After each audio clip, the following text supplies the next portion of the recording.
Yo, what's going on, YouTube, and welcome back to Goal Line Hockey. It's your boy Kevin Forte, and it is that time of the year. We're getting into not necessarily my preseason power rankings that will be coming at the end of this week, but for right now, we're going to take a look at each division. We're going to go through each division and do a preseason ranking. So today, we're heading out west to the West Coast to look at the Pacific Division. Now, there's a little bit of a change in the Pacific Division this year before we get too far into it. With the Seattle Kraken coming into the Pacific Division to be in the same division along the lines of teams like the LA Kings and the Vancouver Canucks, who are their new rivals, the Arizona Coyotes have now moved to the Central Division. So a little bit of a change in the Pacific going into this year. So with that said, let's get right into it. So from 1 to 8, I'm going to give you the team, the reason why I think they're there, and the amount of points they will have at the end of the season, and if they make the playoffs. So we're starting off at the bottom here, and at number 8 is the Anaheim Ducks. The Anaheim Ducks are continuing their rebuild, and I think they aren't going to be very far off from where they were last season. It's going to be another struggling year in Anaheim. The second season of Trevor Zegras and Jamie Drysdale. They may have sophomore slumps, hopefully not, but they might.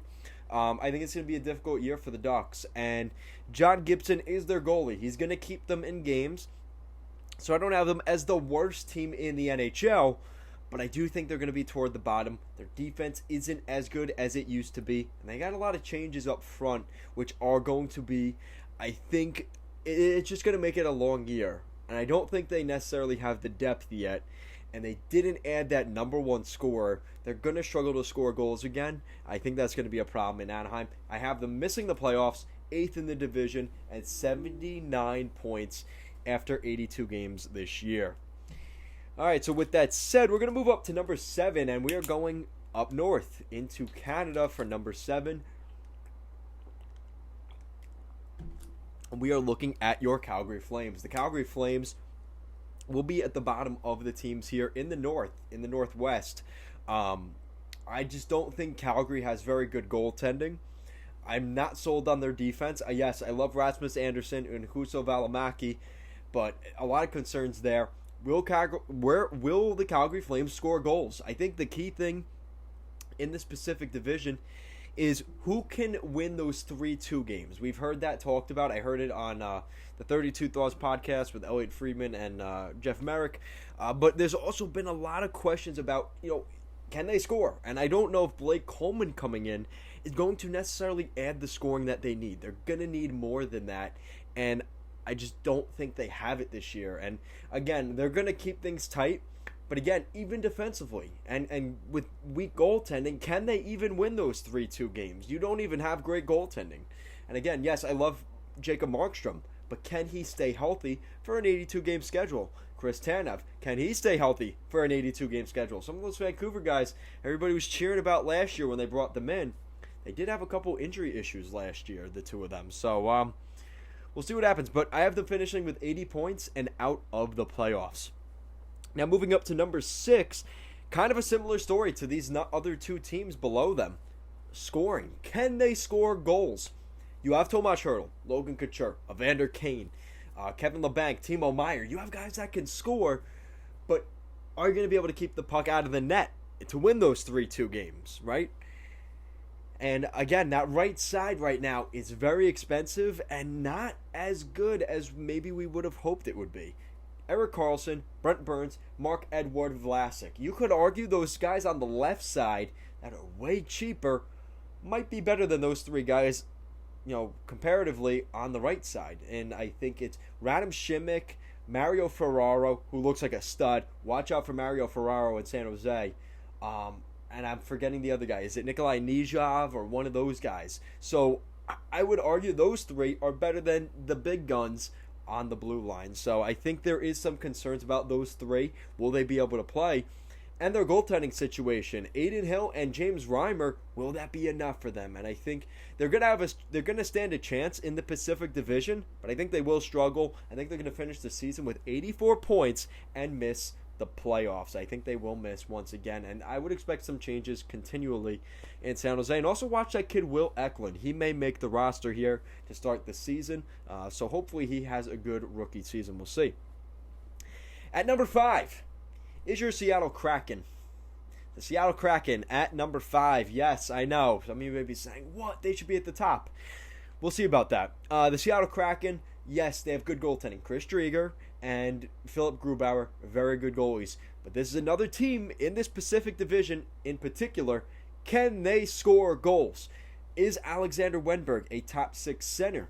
Can Jaden Schwartz stay healthy for a full 82-game schedule? These are some of the questions that we have right now in Seattle in terms of can they prolifically score goals. And when you look at the top half of this division, they can score goals. And I don't know if Seattle's in that category. Yes, they have good defense. Yes, they have good goaltending. That's a great job by Ron Francis building the framework of this team and this franchise. But can they score?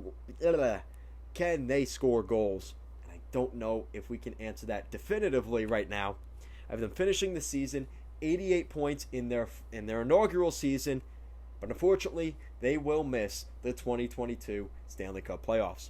Now, with that said, we move up into the top 4, and at number 4, we have a team that is the rival of the Seattle Kraken. It may be an interesting fight at the end of the year, is the Vancouver Canucks. The Vancouver Canucks have more scoring depth than Seattle, which is why I put them ahead of the Kraken here. You bring in Connor Garland. Hopefully Brock Besser is healthy this year. You have Pettersson and Hughes to start the season. You have good goaltending. Thatcher Demko looks really solid. Yaroslav Halak, kind of a dark horse signing there in Vancouver. I think this team will be good enough to win and get some productivity against some of these bigger opponents. And I think they'll be able to jump on some of them. The question about this team is, can they stay healthy? Their forwards, Pettersson, Besser, Horvat, and Miller, can they stay healthy? Who's going to fill the second line wing? Is it going to be Vasily Podkolzin? Is it going to be Nils Höglander, Tanner Pearson? Who's going to fill out the depth there on the second line? And also, can their defense hold up? They may start the season without Travis Hamonic. How good is Tyler Myers and Oliver Ekman-Larsson?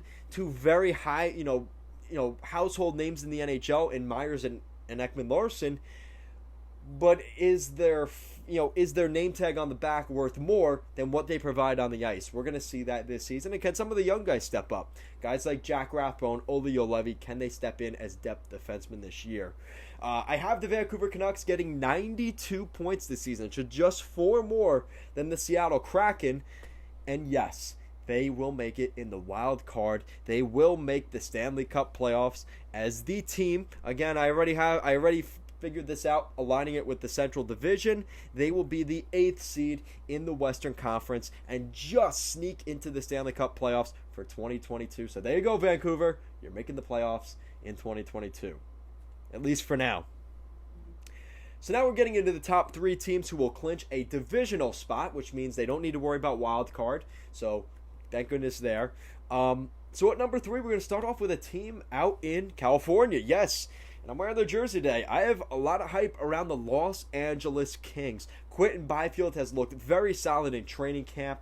You got a really good defense there that I think they're really building out there. Mikey Anderson looks really solid. Drew Doughty, that, prove everyone wrong mentality. I'm the best defenseman. He wants to play for Team Canada. He's going to be ready to go. Cal Peterson, kind of emerging as the heir to the throne as the starting goaltender. Pun intended there for the Kings. So I think the Los Angeles Kings will get into the playoffs. Congratulations. I think the Kings are ready to make that step. You look at their roster on paper, some of the additions they made. You bring in Philip Deneau via free agency. You bring in Victor Arvidsson through a trade. He's going to be fired up and hungry and wanting to find some success. This is a team that looks like a playoff team on paper. And I have them getting 94 points this season as the 3rd seed in not only the Pacific Division, but 3rd seed in the playoff alignment. And I think they will get in there with 94 points. So there you go, LA Kings fans. You're back in the playoffs. All right. With that said, number 2, guys, putting up deuces for this one. At number 2, we got the Edmonton Oilers heading back to Western Canada. And the Edmonton Oilers are going to make the playoffs because of 2 guys. 2 really good hockey players. Can you think of who they are? Leon Draisaitl and Jesse Puljujarvi. Oh, wait. Draisaitl? Oh, Connor McDavid. Yeah. Connor McDavid, the captain. That guy. Yeah. Those two guys. They are going to rely on them once again this season. They are juggernaut players. They are the best players probably in the NHL right now. The two-headed monster in Edmonton. You bring in Zach Hyman. You got some depth scoring, hopefully, from guys like Jesse Puyarvi and Kailer Yamamoto. There is some questions about the defense. How good is Duncan Keith now? Will Darnell Nurse continue his success? And some of the depth defensemen. Who's going to fill out the roles in the bottom pair? Dmitry Samorukov, Evan Bouchard, Philip Broberg. He actually, I saw a little bit of him in training camp. Is he NHL ready? Maybe. So it's going to be interesting to see what happens there. I have the Oilers finishing this season second in the Pacific Division with the big 3-0.